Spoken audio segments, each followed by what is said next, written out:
Atualidade Jurídica.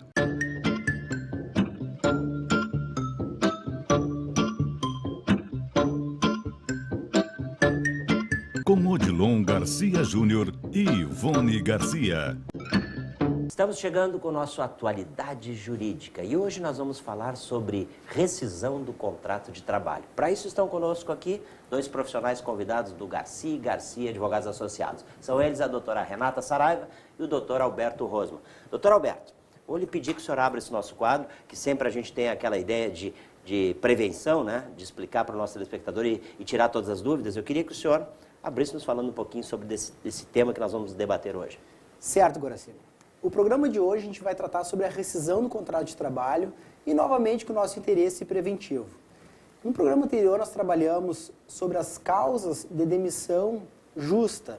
Quais eram as modalidades que o empregado poderia ser demitido por falta, por erros cometidos no decorrer da relação de trabalho. Em virtude desse programa, nós recebemos muitos questionamentos com relação às rescisões normais.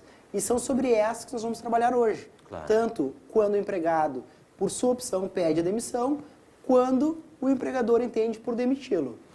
Lembrando a você que está nos assistindo que sempre o que debatemos aqui, sempre a gente convida profissionais especializados nesses assuntos. Para isso está conosco aqui hoje a doutora Renata Saraiva, que é do Garcia e Garcia Advogados Associados.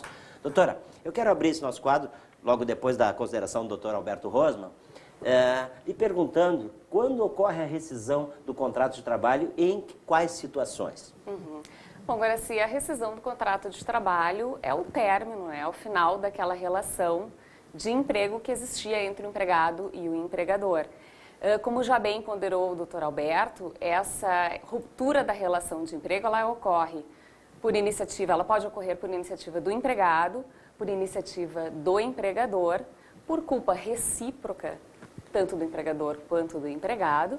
Também se extingue com o término do contrato por prazo determinado, como por exemplo um contrato de experiência. Também se extingue com a aposentadoria e até mesmo com a morte do empregado. Doutor, e no caso de uma rescisão de contrato de trabalho por iniciativa do empregado, como é que fica?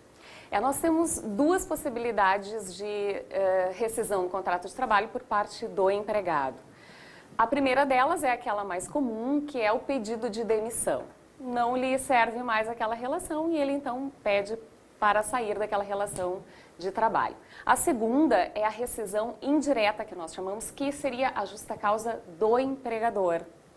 A justa causa do empregador, exemplificando, por exemplo, quando ele não paga o salário deste empregado ou quando ele exige demais daquele empregado, algo que não é possível que ele alcance. Então, nestes casos, a gente tem a rescisão pela iniciativa do empregado.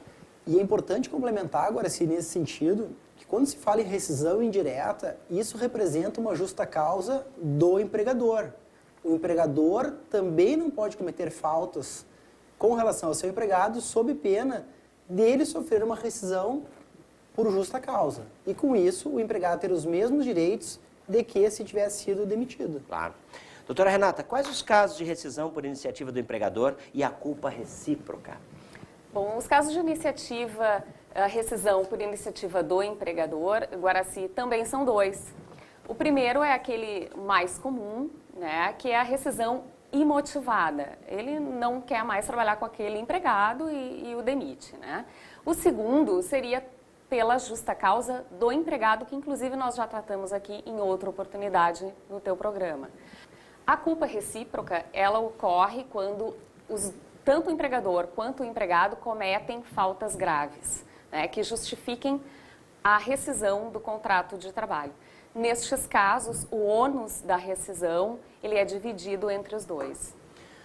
Doutor Alberto, lembrando sempre ao nosso telespectador que está nos assistindo aí que a intenção desse quadro, né, Atualidade Jurídica, atualizar os problemas jurídicos, é justamente para que as pessoas possam se prevenir, né, e consultar profissionais da experiência de vocês, não? Com certeza.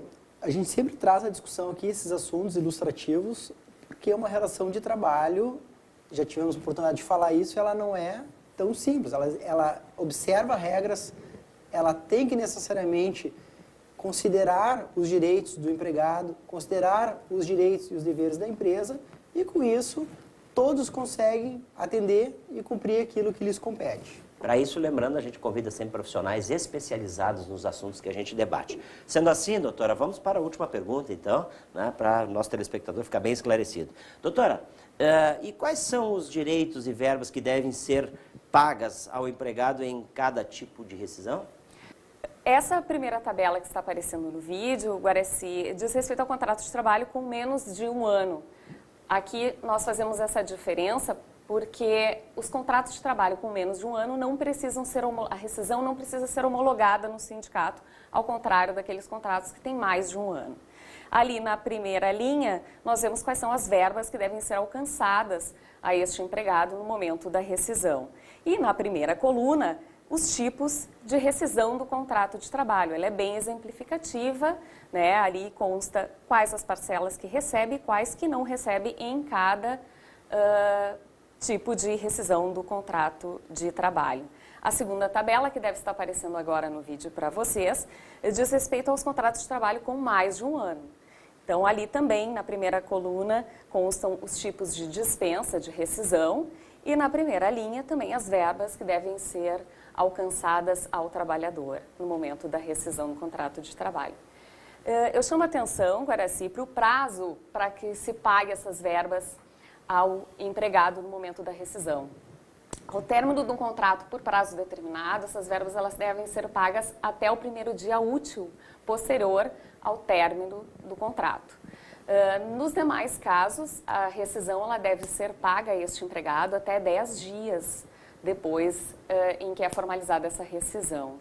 Se o empregador não cumpre estes prazos, ele fica sujeito a um pagamento de multa relativa a um salário deste empregado que está sendo demitido. Olha só, esse foi então o nosso Atualidade Jurídica, lembrando que a gente sempre tem o dever e a intenção de esclarecer os principais problemas que poderão ocorrer na área jurídica, né, claro, doutor Alberto? Com certeza. E eu acho que essa é a maior história que você sempre debate, é a prevenção das coisas, né? Sem dúvida, são muitas as dúvidas, são muitas as questões e o nosso interesse é vir aqui sanar o quanto mais possível. Que beleza. Para isso a gente convida sempre 2 profissionais do Garcia Advogados Associados. No caso hoje a gente falou de rescisão de contrato de trabalho. Para isso esteve conosco aqui a doutora Renata Saraiva e o doutor Alberto Rosman. Vamos ao intervalo comercial, agradecendo a presença de vocês. Obrigado. Volte sempre ao programa, né, doutor? Vamos esclarecer sempre o nosso telespectador.